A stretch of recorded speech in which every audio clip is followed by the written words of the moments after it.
Syndications are really for the people who want to invest in real estate, but they don't want to be landlords. That's exactly. And that what it allows you to do is, one, to quickly and fairly easily get into great opportunities that are led by people who are doing this full time. And two, even when I was investing in my rentals, it took me months to settle on Huntsville, Alabama. Then I had to call these property managers, interview them, figure out, the neighborhoods and do all the Google Maps and talk to the brokers, that whole thing, right? To set up shop in one market. But with syndications, which is what I now personally invest in primarily, it's, I could diversify across the whole country fairly easily. I just have to get to know the groups, the people that are doing these syndications. And I don't have to set up shop myself in these markets. Exactly. A broke single mom fired from Denny's becomes America's most sought after real estate investor. How does that happen? Well, that's me, Bent Twyford, aka Dwanderful. But it doesn't stop there. I, along with some amazing guests, are going to teach you everything there is to know about investing. Listen, success is not exclusive. I can teach you, you can have it too. I can share with you. So I want you to join me for season 5 of the most wonderful real estate podcast ever. Cheers. Hey, everybody. Welcome to the most wonderful real estate podcast ever. I'm your host, Bent Twyford, also known as America's most sought after real estate investor. And we are so excited to have you here today. If you're new to Dwanderful, I took my name Dwan and Wonderful and I made a new word. So that's how we came up with Dwanderful. So you are now in the Dwanderful zone. Our motto at Dwanderful is people before profits. So if that's something that resonates with you, you're at the right place. I'm your girl. I have an amazing guest today, Miss Annie Dickerson. And we're going to find out what she's happening, what she's about, and what's going on in her neck of the woods.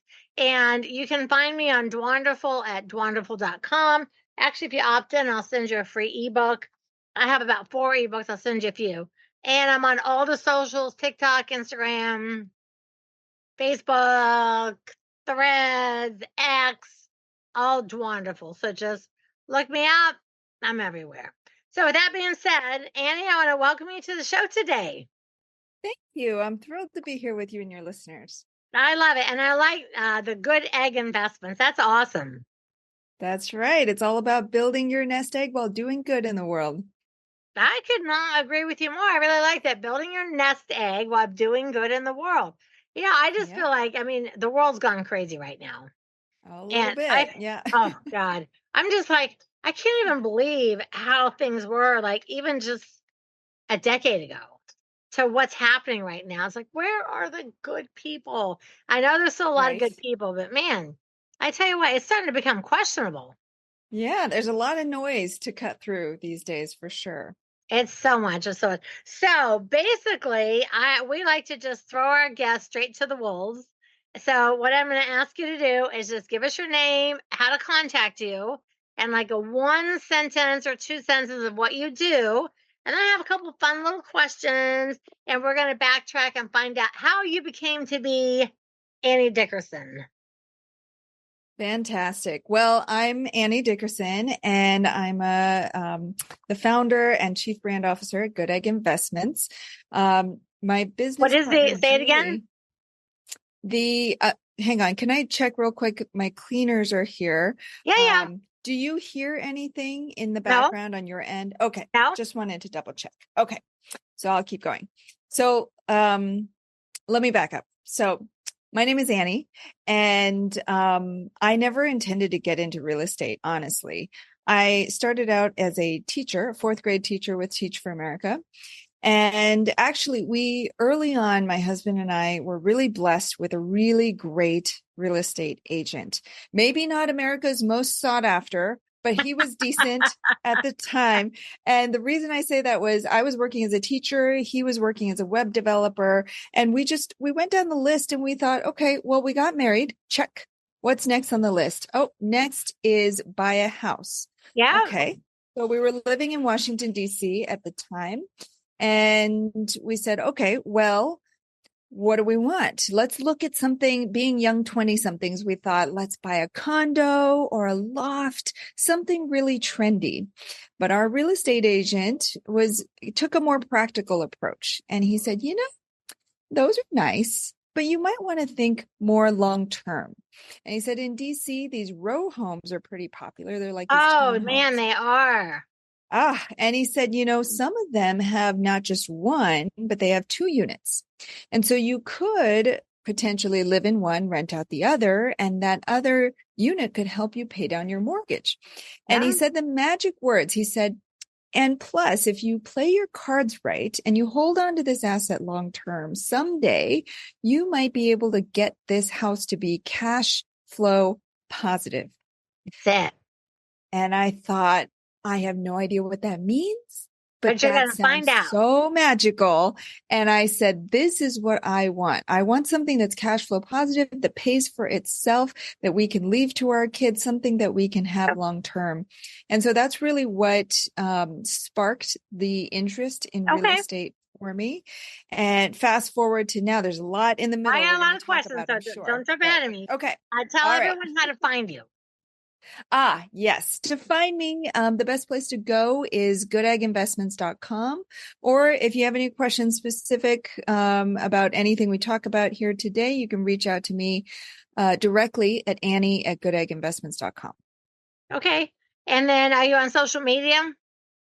Yes, we are. So personally, I'm probably most active on Instagram. I'm at Uncanny Banani on Instagram. And then we're also at Goodegg Investments pretty much on all the. Okay. So spell Uncanny Banani. Yeah, there we go.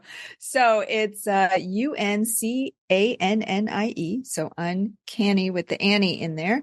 And then BANANNIE. It's a long story. I've tried to change it many times. No, I love it. I'm going to start following you today. As soon as we hang out, I'm going to start following you. Well, great. It's one of those things that is just stuck with me. I've thought about changing it to something boring like Annie Dickerson, but it's a little extra flair. No, I know. Mine's Dwanderful. People are like, how'd you come up with that? And I was like, well, my name is Dwan. And when I started my podcast, there's like a million that are just, real estate investing. And I thought, it's got to be something like, gotta have a little more panache. So it's so I started thinking like Dwanderful, Dwantastic. I kind of figured how could I play on my name? And I was like, oh, Dwanderful, like wonderful, but Dwanderful. And then you know what I also love about Dwanderful is it's Dwan wonderful, and there's that word wander in there, which is like you're kind of open, you're kind of going where the world leads you. And so I love it. That people were like, and I was like, hey, listen, I got the hair, I got the whole thing. I have a whole world of Dwanderful. And I'm excited when new people come into my world. But I would just like to get a short explanation from you and your socials and stuff. So it's in the top of the show notes, because not everybody watches podcasts all the way through. And okay, so you were in your 20 somethings and you said you were married and you had been a teacher. Yes. And then you and your husband were in D.C. D.C. is a great area. I know those row houses there. I've been in D.C. a million times, and we teach there and stuff. And I love all those houses. They're great. I mean, it's like playing real life Monopoly when you start essentially house hacking those row homes. And we actually ended up buying 2 on the same block, both duplexes, both row homes. It was great. So you bought them how many years ago? This was 2008 to 2010 when we were there. And so how much are they worth now? Well, we sold them a few years ago, nearly for about double what we paid for them. Oh, yeah. So it was a great opportunity. We got in, like I said, we were in our early 20s. We didn't know what we were doing. No. And we thought, this looks kind of good. We think we went on Craigslist and we looked at what we could rent the basement apartment for. But the basement, that first one especially, had been a brothel. So we knew that there was a ton of work that we needed to do before we could rent it out. So we did a lot of cleanup work. Oh, And some repairs, and then it worked out. So when we moved out of that first one, we were able to bring in money every month, and it was paying for itself. that's so nice. I tell people all the time, I know lots of young couples. I'm like, buy a duplex, like live in one side, let the other side pay for it. It's like you can never go wrong.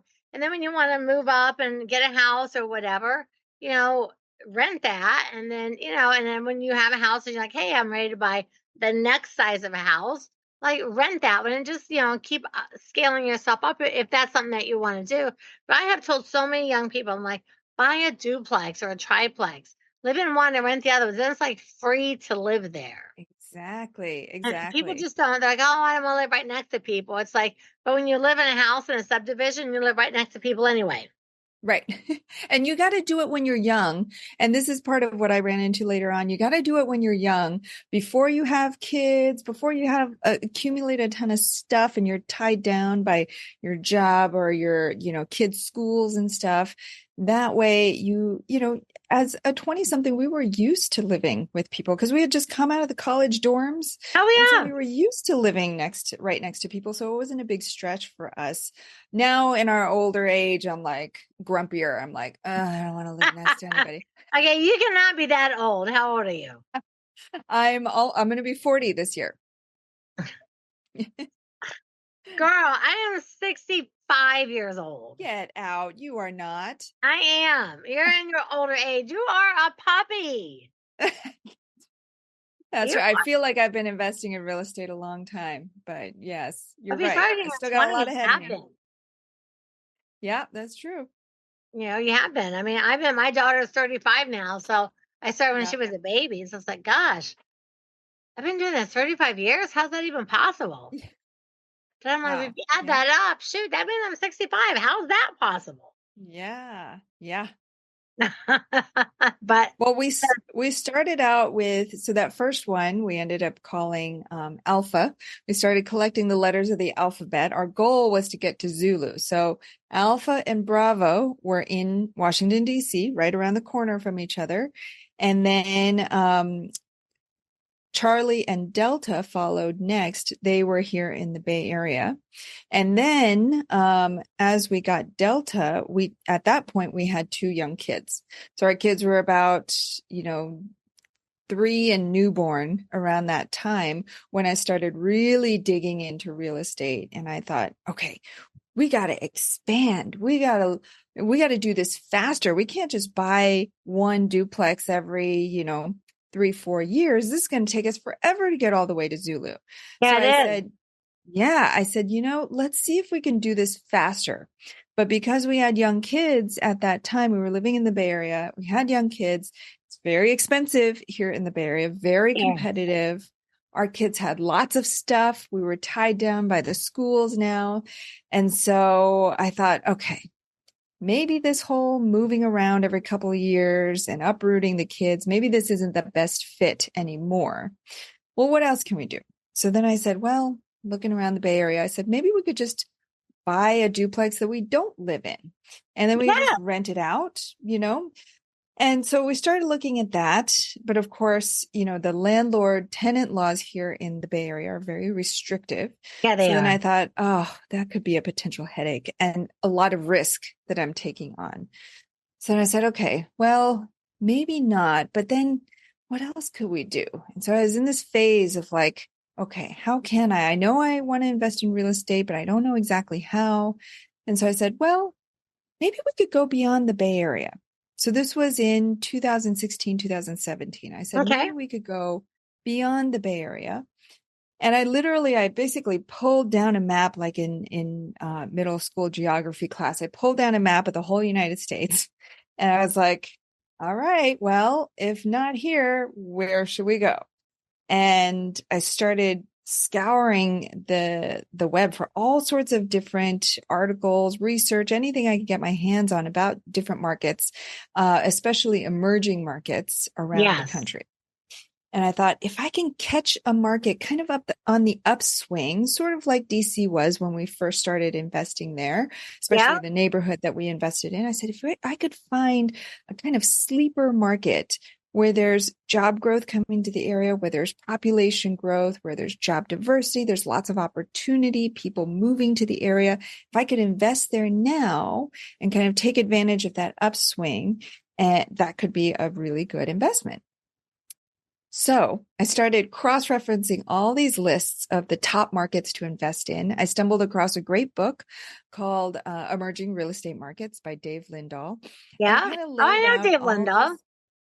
Yeah. So he kind of laid out all these different things to look for in a potential market. So I cross-referenced all these lists and I finally zeroed in on Huntsville, Alabama, which back in 2016, 2017 wasn't really a market that a lot of people knew about.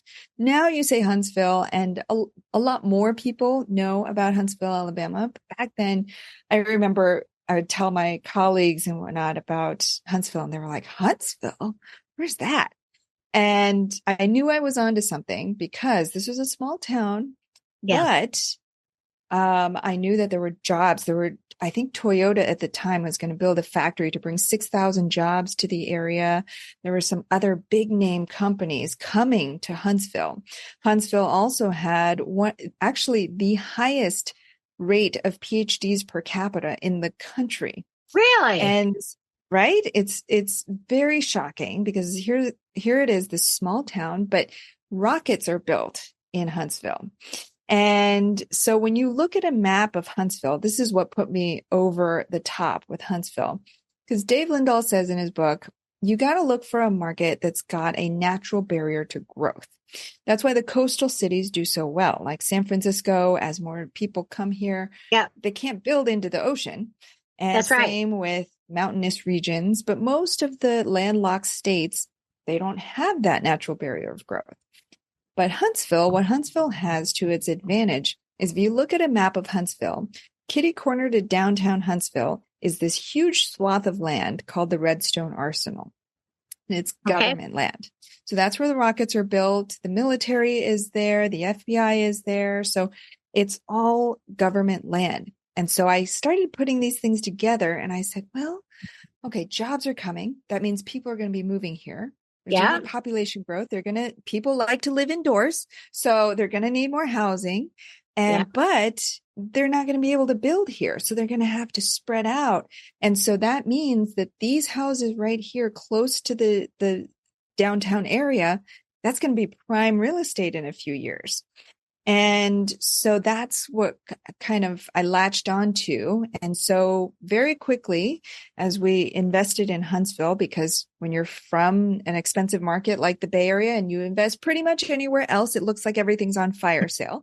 So Alabama from California, you had to have like sticker shock for how cheap it was. Yes. Oh my gosh. I remember the first time I talked to a broker there and I said, well, we're looking at, 2 to 4 units. What do you got? And he said, well, I've got a handful of these fourplexes. And he said, they're $200,000 a piece. And I said, you mean like $200,000 for the down payment? And he said, oh, no, the whole thing's $200K. I was like, what? I was like, give me every one you got. It's so true though. It is. When I first was investing, I was investing in South Florida. And in West Palm Beach and Palm Beach County. But at that time, you could buy for like 50 or 75,000, like a nice, like a 3-2, for rentals and things. And I married Bill and I moved to Denver. We were out door knocking and looking at houses. He's like, oh yeah, this house is 300,000. I was like, this house that's this big? How is that possible? That cost that much money. So I spent, honestly, like the first 3 years we were married, we'd go look at houses and I was like, I can't understand how this house costs this much money. Like this is impossible. So I had sticker shock the other way. Now Yeah. I'm in Colorado and I buy houses in Iowa, which is where I'm at right now. I was like, shoot, they got a 3-1 and 60 grand. How many can we buy? Exactly. Right?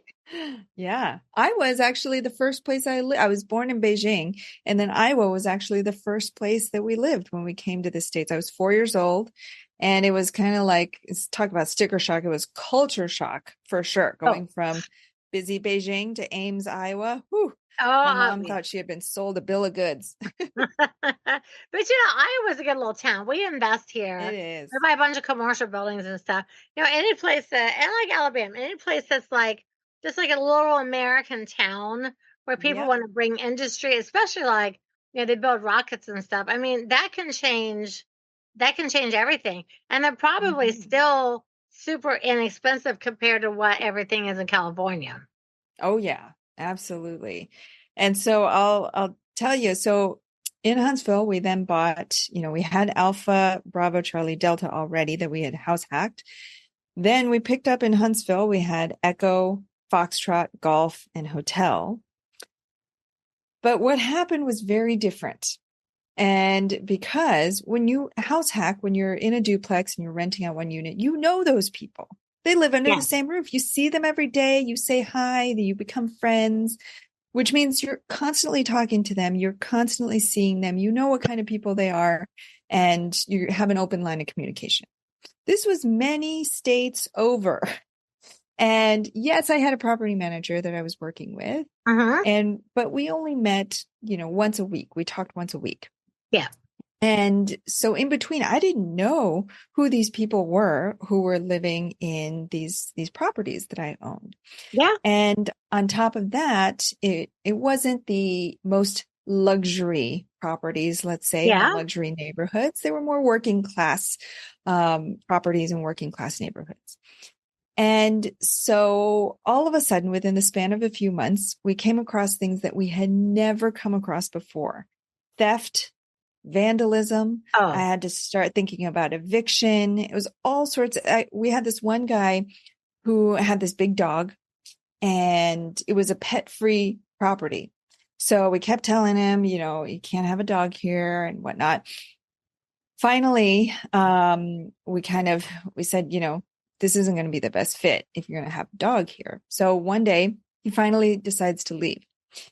But before he left, he actually left the dog there and he took off and he didn't tell anybody. So meanwhile, this dog is just wreaking havoc on this property. He's got no food, no water. It was Oh. days before anybody knew. Thankfully, the dog was okay. But by the time they went into the unit, the drywall was Oh. torn into. There was all kinds of damage. So it's stuff like that we had never come across in house hacking, that we didn't even think was possible. Oh, So yeah. it was a very fast learning curve for us. I have had some rentals on my own where people just leave them trashed or they're full of like roaches and bugs and trash. It's like, seriously, do you live this way? Like, I don't understand how people live. Like, I've never done that to any property. Yeah. We had the one that put me over the edge and finally got me to think this isn't the right fit for me was this one property. It was a fourplex. And there was a woman that was living there who hadn't been paying for even before we took over the property. And this is something that we learned about Alabama, is that you have to ask the right questions. They're actually not required to disclose everything to you. Oh. So I know, right? So something we discovered, something we learned along the way. But with this particular tenant, she hadn't been paying for many months. And finally, we made the decision that we were going to evict her. So the day before the sheriff shows up, my property manager calls me. And it's never a good sign when your property manager calls you out of the blue. But she said, I got good news and bad news. She said, the good news is your tenant left. And I said, okay, that's something. Good. That's a positive. She said, the bad news, though, is that before she left, she stopped up all the sinks and the tubs in her unit. She left the water running, and then she took off. And so she said, by the time anybody knew what was happening, she had flooded not just her unit, but the unit next door and the unit next door to that. So 3 of the 4 units in this fourplex were basically offline for that entire summer. This was Huntsville, humid summer. It's We had to get humid. lots of fans going just to dry the place out before we could do any repairs. It was a huge learning curve for me. Here I am thinking I'm going to have a wonderful summer with my 2 kids who are at that time were, I think, 4 and 1. And I spent the whole summer filling out paperwork, talking to insurance, talking to my Oh, property manager. Oh, what a nightmare. it is. And and that's part of like a lot of people that I meet. They're like, "Oh, I want to invest in my own backyard. I don't want to invest other places." But I'm like, "Yeah, but maybe the other places it is better because it's cheaper. You can buy more. You make more money. You build more wealth, things like that. But you definitely have to have like a property manager or somebody around because people do stupid stuff like that. It's like just Yeah, move out in peace." Like, right. I why do people know. have to trash things like that before they go? I don't get it. We have some couple rentals. We have a lot of subject twos. And we always say, listen, if for some reason you can't make it, you can't make the payments, something in your life changes, just tell us. Just tell us, and we'll give you some cash and for keys and just move. And please don't trash the place. Yeah. So you got to have Just so much basic communication. humanity. Yeah, you have to just have so much communication with people because of stuff like that. Yeah. Yeah, totally. And well, because of that, I mean, it was actually So a, what did that lead you to? yeah, it was a blessing in disguise, as are most things, Yeah, because it really opened my eyes to this is also no longer the right fit for us at this phase in life. But then I thought, okay, well, is that it then? Because at that point, my understanding of real estate investing was you're either a landlord or you don't invest in real estate. I had no idea that there were other ways to yeah, invest in real estate. There's dozens and dozens of ways to invest in real estate. And at the time, I thought it was just that path or bust. yep, But before I gave up, I thought, okay, well, maybe let me look into this because along the way, what had happened was I had had all these conversations with friends and family um, about what I was doing in real estate. And every time people would get excited about it and they'd want to learn how. But as I was teaching them, they'd say, no, no, no, no. You misunderstand. I don't want to do the work. I just yeah, have some money I want to put into real estate. Could you do it for me? Could I just put my money with you? And at the time, I was like, no, no, I'm sorry. I don't do that. I only do my own properties. Sorry. Good luck. But along this time, it was coming together that I was like, well, wait a second. I've had a lot of these conversations. A lot of the people I know have the same problem. They all have some yeah, money they want to put into real estate. yeah, They don't want to know how to do it. They don't have the skills or the time. But I've done it before, and now I've been through a few things. I could probably figure it out, especially if I were to double down and do this full time. So then I said, okay, well, what would that look like? How would that work? And at the time, I only knew as far as a small partnership, like a joint venture, a yeah, JV yeah. partnership. So I said, okay, well, I guess I could do some digging to see how that works. And as I started digging, I went further and further into the rabbit hole, and one thing led to another. And I discovered this term syndication. And the Yeah. first time I came across the word syndication, I thought, ooh, that sounds way too complex. I'm not up for that. I don't know what that is. Let me just keep going down this JV route. But it kept coming up, kept coming up. And so finally I was like, okay, let me just see what this syndication thing is about. And I realized that it's just a group investment rather Yeah, than, that's all it is. 1 or 2 people. People are Yeah. so scared of the word. The first time Yep. I heard it, I was like, oh, I don't know. That sounds like it's like above my pay grade. I don't even Right. know what it means. Yep. Yep. Exactly. So as I started digging, I was like, oh, it just means it's a group investment. And I Yes, said, this might be what I was looking for. And I said, well, if I could get this to work, I could be the lead and I could have, let's say 5 to 10 of my friends and family come into a syndication with me, and it yes, solves their problems and gives me an opportunity to do something that I love.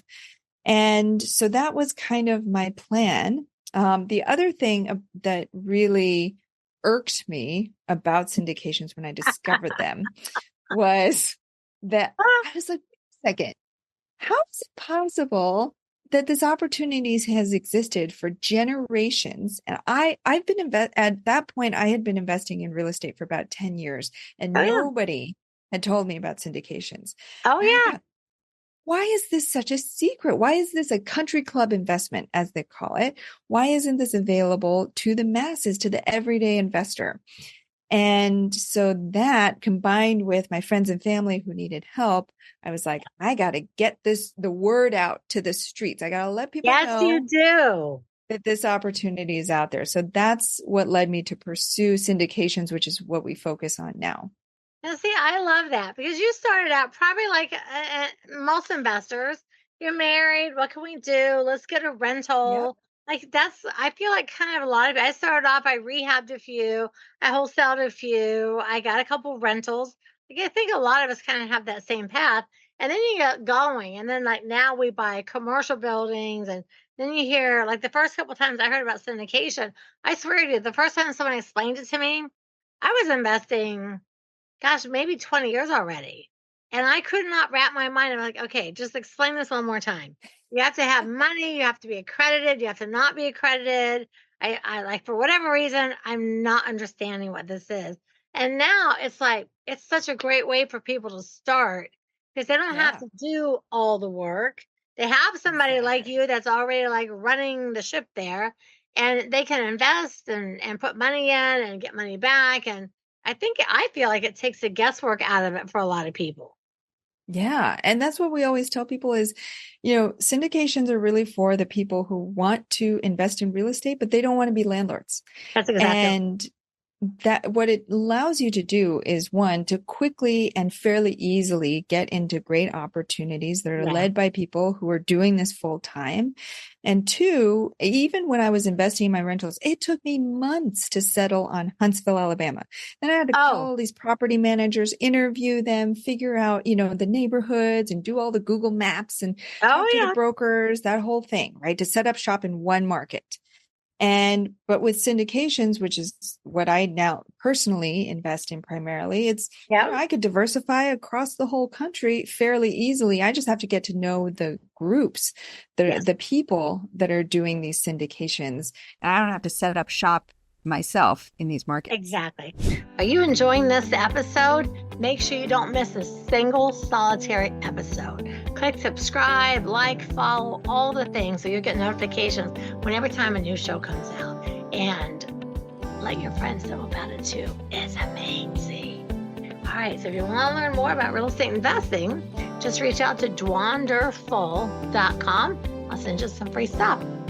Back to the show. So is that where the Goodegg Investments came in? That did. So I quit my job. I was working as a creative director at the time. I quit my job in January of 2018 without a safety net because that's just how I roll. I was like, okay, I'm going to make this work one way or the other. And I had never done a syndication before. I had actually never purchased a commercial property before, but I had taken a course. So there was that. So I took one course on how syndications work, and I thought, I'm going to make this work. And I thought, how hard could it be? I've done a fourplex. I could do a 40 unit. It's probably the same thing. It was not the same thing by a long stretch. Thankfully, the universe stepped in, was like, I think you need some help. This is cute what you're trying to do, but you're going to need some help here. And so the very next week after I quit my job, I was actually at a conference in Denver. And that's where I met my business partner, Julie. And she and I hit it off right away because we both had a passion for helping moms and women to get into real estate, because we thought this is the perfect fit for busy moms who don't have time for real estate, but they want some other way to contribute financially to their families, to build passive income, to build long-term wealth for their families. And so we had such a passion for that. And so a few months later, we kind of joined forces and created Goodegg Investments. And that's what we focus on now. We help both women and men. Actually, we're 50-50. but we help people to, one, learn about what syndications are so they can figure out if it's the right path for them, whether they invest with us or not. And the other is to offer great opportunities that we're investing in ourselves so people can kind of invest alongside us. I love that. And I love that. I started off as a very broke single mom. And during my divorce, I had lost a house to foreclosure. I had my car repossessed, like all the stuff. So when I got investing and I realized how many women were in foreclosure, and many of them were like going through divorces, husbands not paying or whatever. I thought, gosh, there's like a million other women just like me. I could just help them, and that would be a good choice for me. And now 35 years later, like that's kind of still, what we do. And we buy commercial, we buy a lot of different things like that. But at the end of the day, I'm still about trying to help the people that are actually in foreclosure. And even still now, a lot of them are women. Yeah. A Yeah, lot. It's like exactly. people need to stand up for the women. Yes, 100%. And the thing is, women are all about community. So we knew that, Are. if we could teach a woman about what real estate is about, that woman would go and teach her kids. She would go and Yes, teach her community, and it would have a much bigger ripple effect. And so early on, it was all about education, still is to this day. When we first got into the syndication industry, it was so much of a black box. We were having trouble understanding it, and we had it real is. estate experience. There's so much jargon, so much terminology, and complicated graphs and charts, and it was just hard to figure out. And so we really took it upon ourselves to create a welcoming and inviting atmosphere where, there was the fourth grade teacher in me. I said, Yeah, if yeah, yeah. I can't explain this to a 5-year-old, then we're not doing it right. So we started to try to just take apart, what is syndication? What does it mean? Look at it from all the different angles with simple math, simple terminology. And people started coming to us and they'd say, you know, I thought I understood syndication before, but now I really understand it. And Yes. they just had this confidence and this excitement about it. And that's what we love the most. Yeah, I love it too. I love your whole your thought and who you're helping, and I love syndications. And I like to, I've interviewed a lot of people that do syndications, but it seems like I think the average investor thinks you have to have like a lot of money, Yeah, or you like they hear that word and they think, oh, that's like hedge fund and that's right. other people, but it can just be a regular person that's just got some money to invest. Yeah. And And there's we like a actually, cajillion of us boomers, and everybody's just sitting yes. on money and they have no idea what to do with it, so they just sit on it. Yeah. And early on, we always had a heart and a passion for helping the everyday investor, the Yeah. non-accredited investors, the people who were just starting out. And for the first few years, we couldn't, as we were building and scaling the business and the team, it made most sense to focus on accredited investors, those who are Yes. higher net worth, 200K Yes. and above, or 300K with their spouse, or $1 million of net worth. So we focused on those people first. But as of the last couple of years, I'm very happy to, this is one of my favorite parts about what we do is we've been able to open up crowdfunding, which means that we can now offer all of our opportunities to anybody. So anybody, whether you're accredited or not, can invest for as low as $10,000.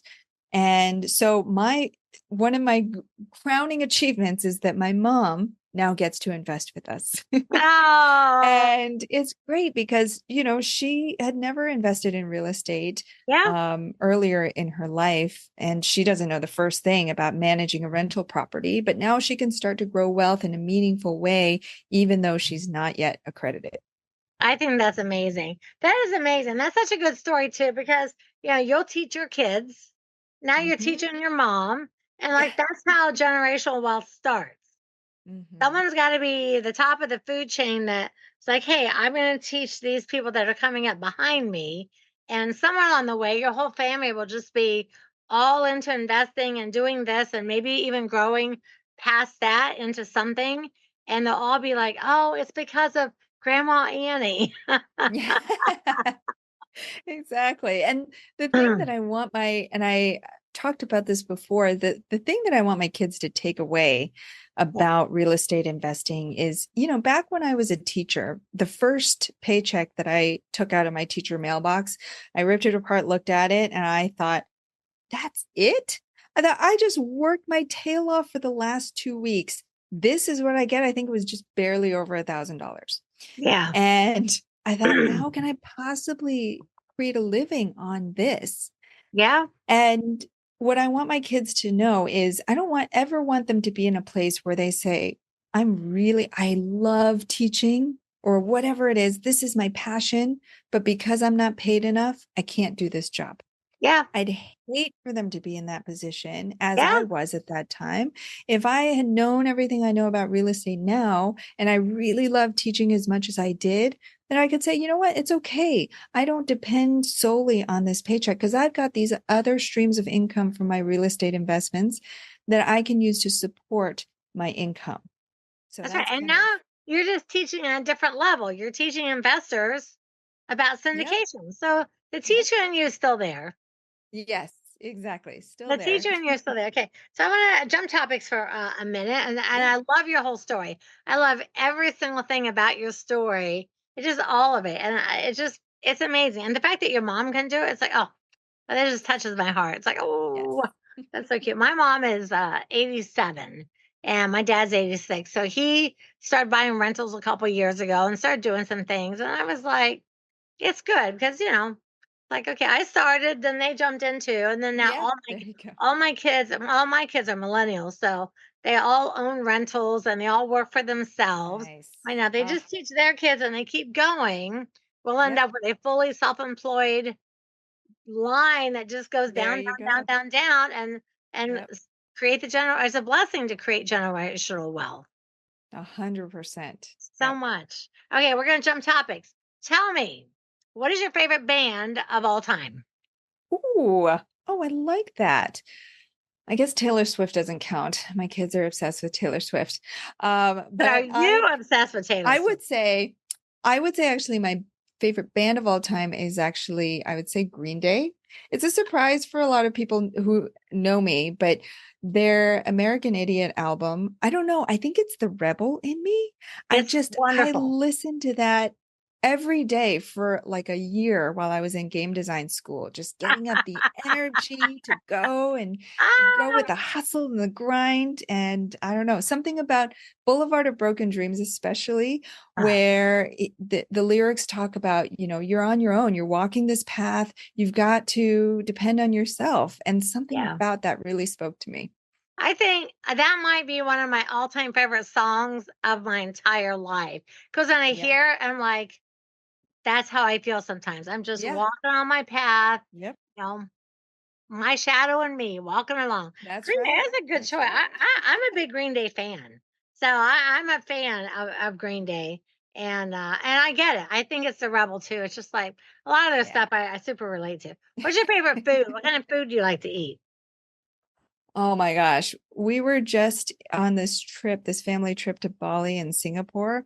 I ate so much on that trip. It was like by the end of the vacation, I was like, is it time to eat again? I'm not even hungry. Ah, You can't give up these opportunities to eat because it's all I this know. good food. Oh, I come back to, I've tried all sorts of different things. We've gone to Michelin starred restaurants. We've done all these different things. What I love the most is still the simple comfort foods. One of my favorite things in Singapore was chicken rice, which is exactly what it sounds like, just chicken and rice, but prepared in this really hearty way. And then, of course, I can't leave out the sweets. I love sweets. One of my favorite things is fresh chocolate chip cookies right out of the oven. Oh, I could eat that all day. I could eat. My daughter-in-law makes them like all the way from scratch. And I'm telling you, when she makes them, I could eat like 50. It's like, oh my God, put the cookies away. Move Yeah. the cookies into another room. Because they're so, I love chocolate chip cookies. Warm them up, and then where the chocolate's all gooey, Ooh, it's like, yeah. there's nothing better than. Mhm, What's your favorite mhm. part of the day? Early morning before anybody else is up, the house is quiet and it's just me doing my my morning workout, my meditation, sometimes reading and journaling, just, Yeah. getting myself in that right state of mind, the Yeah. right place where I can be present with myself and fill up my own cup before then I have to go and fill up everybody else's. I love that. I love that. I would like to ask people about their music because you really can tell a lot about people by the kind of music they listen to. You're like Mm-hmm. kind of like, oh, okay, I see like a little rebel in there, like Yeah. whatever it is. It's like you can tell a lot about that. So I'm always interested in like those kind of things. Like, what do you like to do, and what do you like to eat, and where do you like to go, and like what is that? Because I feel like everyone that's in investing is kind of like investing is like the sum total of their life, but it's Right. like it's It's not. not. It's just Yeah. this tiny piece over here, and you have Yes. all these other pieces that make you who you are. And I find that people like to work with people that they like. Mm-hmm. So it's like if they get to know you a little bit better, know you a little bit more personally, like, oh, I liked her. And there's a ton of people doing syndications. I'm going to work with Annie because she was on Dwan's show. Yep. Couldn't agree more. You got to get to know the whole person. So I The love whole that. person. Okay, another question. I have two more questions for you. Okay. Um, what is the biggest goal that you're working on right now for yourself, whatever it is, business or personal, and how can the Dwanderful family help you to attain that goal? Ooh, that's a very good question. So my biggest goal right now is a personal one. It's a personal spiritual one, is to surrender and be able to go through life as much as possible in the present moment. And it sounds very simple, but with all that life throws at us and all the different challenges with kids and business, investing, all this stuff, there's always going to be something that throws you off balance. And so my goal is to live as much as possible in that present moment. And I've been doing lots of meditations and reading and journaling and reflecting, because if we can each find our center, I believe that, a lot of this conflict will kind of dissolve naturally I because people agree. get caught up in their emotions and Oh, it's all this heated stuff. And if we could just stay centered, each of us. So that's what I'm trying to do for myself so that I can then kind of elevate the resonance of those people around me and kind of have a I ripple love it. effect that way. Now, see, you're 40. I didn't start trying to do that, be more present, probably till I was about 55. And Mm, then my sister unfortunately passed away from breast cancer, and I was 55. And I thought, I spent so much time over here or yeah, looking forward to that and right. not here where I am. So it's been a decade. And I still find myself over here a lot and like, oh, this is coming, that's coming, and I can't wait for that. And oh, I wish for this. But I'm 100% better about being more present. And it is not easy to do, especially I think for Right. like I'm a really like go is working and maybe a smidge of a workaholic, and I just always want to be on the next thing, and it that was hard. Like that's I'm 100% better, but I still have a long way to go. Yeah, It's I'm a recovering workaholic too. just to be here, and I'm 65. It's like I'm just doing this over the last decade or so, but at your age, that never even crossed my mind to be more present. I was like, okay, what's the next deal? Where's the On next to the thing? What's next the thing. next book? Yep. What's the next thing? What? And now I'm like, slow your roll, girl. Be Yeah. in the moment because But the that moments grind pass. got you to where you are. And when you get older, the moments pass faster. Yeah. Trust me, they got really fast. It's like I was just 40 like a week ago, is what it feels Oh, like. yes. Yes. Okay, one more Yeah, I'm time. trying to Tell savor me the how people moments. can reach you. The best place to go is our website, goodegginvestments.com. If any if any of your listeners are new to the world of syndications and just want kind of a primer, we have a great 7-day email course. It's completely free. It's called Passive Real Estate Investing 101. You can go to passiveinvesting101.com to sign I up for love it. that. And, no strings. You don't have to invest with us. You don't have to pay us anything. It's really, we're just about that mission of just spreading the word as much as possible. I love it. I love it. I have a heart for teaching too. And a lot of people like I don't do syndication as far as like doing that, like you're doing. So when people come to me like, hey, I'm looking for some syndication, I'm like, you know what? You should listen to my podcast and see who you like. But see, now that I know you, I can say, no, you need to go to Annie. She's got the right mindset. Stop. She's got that girl power. She's about helping and growing and you know, and nothing against you guys, but not a lot of guys are that way. I feel like the women are more about, hey, let's help and empower other women. Yeah, Because even today, you know, especially in the syndication world, it's still, you know, real estate investing Oh, is still yeah. kind of like, you know, the boys club. You got to like Yeah, break into the boys club to make a name for yourself. exactly. And I feel like, and I've invested with a lot of different groups, a lot of syndication groups at Yeah. this point, and often it's like they're always trying to sell me. They're like, come invest in this deal. Here's what's good about this Yeah. one, how much you want to invest. And what we try to do is always, you know, have that kind of female energy to it. And we bring people in, we say, what are your actual goals? What do you want your life to look like? And then we back into it and we say, well, does this deal actually fit with what you're trying to achieve? Or maybe you sit this one out and you do another one. Or maybe rather than invest with us, we'll sometimes refer people to others if it's a better fit. Yeah. But I fully believe if we're all just trying to help each other, then rising tide will lift all boats. Ah, I wish everybody was like that. There's so much crazy in the world. I just can't even. I'm just like every Oh, day. I'm yeah. like, I don't even understand how this is America. Okay. So one more thing. So first of all, I just want to thank all of you for listening today. If you want to watch us, you can watch us on my YouTube channel. It's in the show notes. It's Dwanderful Real Estate Investing or my website, dwanderful.com. And I know a lot of people, you know, just put podcasts on their ears and they're out doing other things, but you should watch us because, like, look how fantastic we are. We are worth sitting down and watching and having some fun with us. So go to my YouTube channel and watch. And if you are new, I want you to do me a favor. If you learned anything, if you laughed, if you had a good time, if you thought those two are nuts or those two are amazing, I want you to subscribe, click the button, the bells, leave a 5-star review. Podcasts are definitely a labor of love. And I know I do mine to try to help educate people on how to be an investor and work for yourself and not be caught up in the working for the man and, you know, putting in your whole life's work for somebody else. Do it for your family and do it for yourself and do it for generations to come. And I feel like you're like that too. Oh, yeah, absolutely. So that's always what my main goal is. So subscribe, like, leave a comment. I have almost 2,000 5-star reviews. So you could be the one that puts me over the edge. So I need you to do that. So dwanderful.com. Okay. Last thing. I want you to give us a parting word of wisdom, but it can only be one word. Ooh. My word is going to be fulfillment. The reason Oh, wait, I say wait. fulfillment is, Hold yeah, on. Don't wait. Hold on. I'm going to okay, ask you in a second. So okay.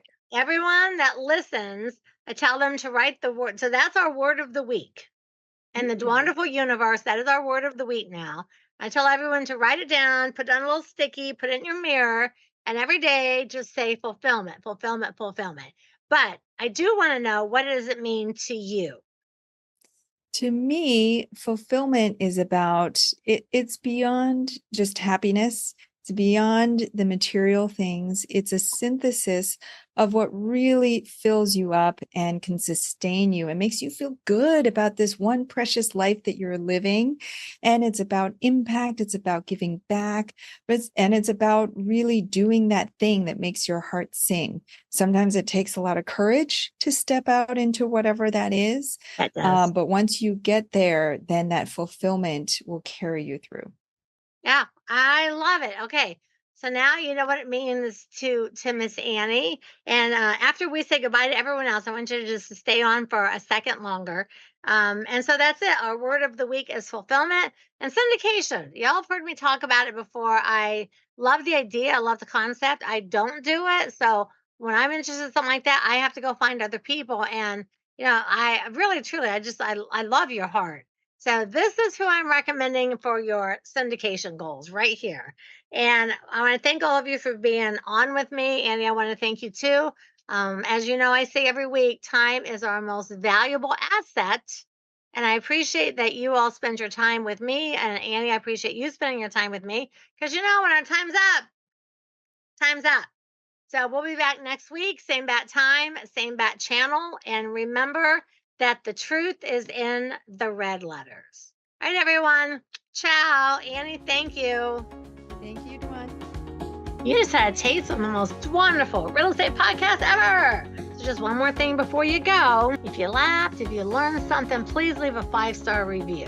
Don't be a gatekeeper. Share it with everyone that you know. And I'll see you back here next week for the most wonderful real estate podcast ever.